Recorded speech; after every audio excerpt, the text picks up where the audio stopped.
voltando aqui, a gente está indo para o final, só para a gente poder dar essa finalizada no tema, né, da questão da construção civil, eu separei algumas questões que são importantes aqui, né, que tem a ver com a questão dos juros, para a gente voltar um pouquinho para a questão do aspecto econômico. Preocupa vocês essa perspectiva de alta de juros? Eu vou discordar já discordei de uma coisa, eu concordo com um monte de coisa que você fala, viu?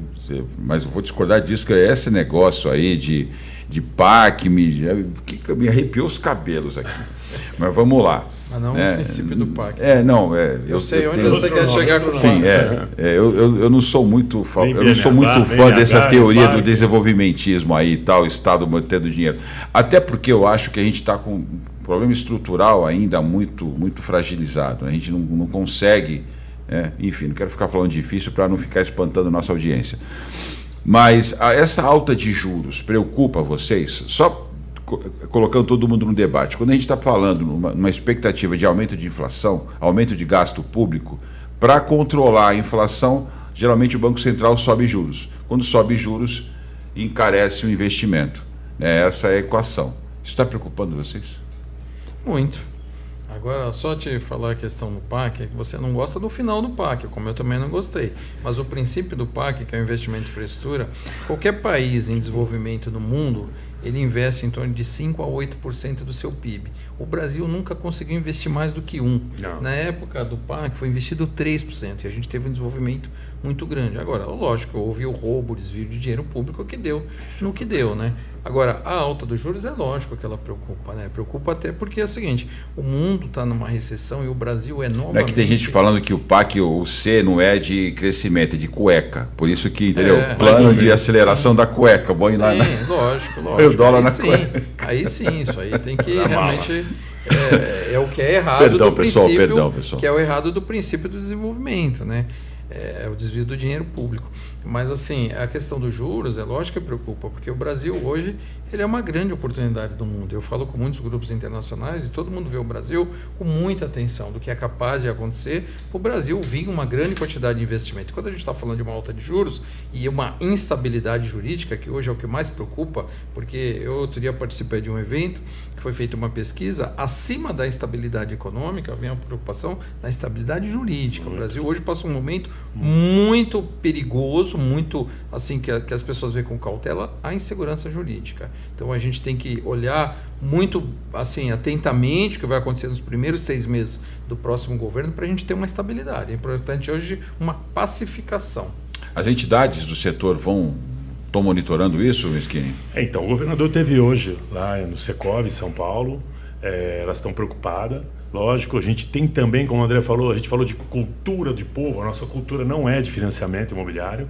O financiamento imobiliário no Brasil é muito abaixo de qualquer PIB de qualquer país. Vamos citar a Inglaterra, 70%, 72% do PIB.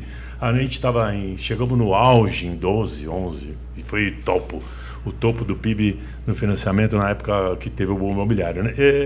É muito complicado para a gente tem que ter muito incentivo de banco, na parte de financiamento imobiliário e um juros bom, né? Não vou nem dizer baixo ou alto, vou dizer bom para o momento. E se a gente passar de 10%, 11% ao ano, 12% ao ano, já começa a travar o setor. E aí realmente é complicado. É lógico que a gente se preocupa muito, né? E a gente tem uma vantagem, viu, Sérgio e André? Agora eu vou te falar, porque eu escutei isso lá dentro do Secov, do governador. Nós temos um Estado forte, um Estado enxuto na construção civil, tá? Eu estou falando de construção civil, não estou falando de política no geral, estou falando de construção. E São Paulo, capital, é o primeiro, é o PIB maior da construção civil do Brasil e o segundo maior é o interior de São Paulo. Sim. Então a gente tem no estado de São Paulo os 2 maiores PIB da construção do Brasil. Depois vem Rio, Minas, até Brasília. Então a gente está falando de um estado que vai pegar um governador altamente produtivo, um cara que trabalha muito, muito inteligente e tem uma tendência muito forte em realizar. Se a gente tiver, não precisa ajudar, né? É só não atrapalhar do governo federal, eu acho que São Paulo na construção civil vai andar muito bem, obrigado. E a gente tem uma tendência na construção civil a meio que separar do governo federal. E isso é muito importante. Esse é um fator que eu sempre falava assim, independente de quem vai ganhar a presidência, é muito mais importante quem vai ganhar o Estado de São Paulo. Para o nosso setor, era essa muito maior preocupação. Lógico, a gente se preocupa em Brasil, a gente se preocupa num todo, mas eu estou falando para a Constituição, tá? Não estou falando de política. Eu tenho uma visão otimista também, viu, Meschini, sobre como o governador Tarcísio vai olhar para isso e talvez como ele queira arranjar isso com o setor privado. Pelo menos a impressão que se tem olhando à distância, ele estava lá no Ministério, fez muita coisa em outros estados, então nem tudo impactou aqui a região. Mas eu vejo com otimismo de como ele queira arranjar o setor produtivo privado para criar soluções para isso. Porque eu acho que essa que é a questão. Como é que você desembaraça o processo de investimento? Você não está botando muita fé, não? Eu fico feliz contando essa história do Meschini, mas eu fico preocupado, porque nós temos o maior PIB da região metropolitana de São Paulo, nós temos segundo maior PIB o interior, e nós não temos a Baixada.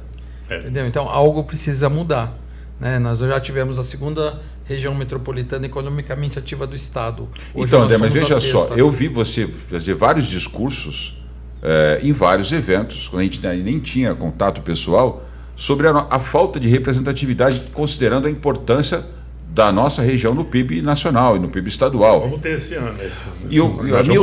O meu otimismo em relação ao Tarcísio é porque ele já falou muito da região, falou muito do Porto, quando ele ainda nem sonhava em ser governador. Exatamente. Não, nós temos então agora ele é o governador. Esse ano nós temos 4 deputados da região. Né? Então você era o ajudou a região. Ele estava lá em Brasília, nem era de São Paulo e tal, e já vivia falando de Santos, e você vê que ele domina, que ele conhece os assuntos. Né? Então estudou e se preparou. Enfim. Ele não sabia onde era Campos Elíseos, mas ele sabe onde é Santos. Mas aí vamos combinar, né? Que você vestiu a calça apertada, você está fazendo dando essas espetadas na gente. Negativo, eu botei no Tarcísio.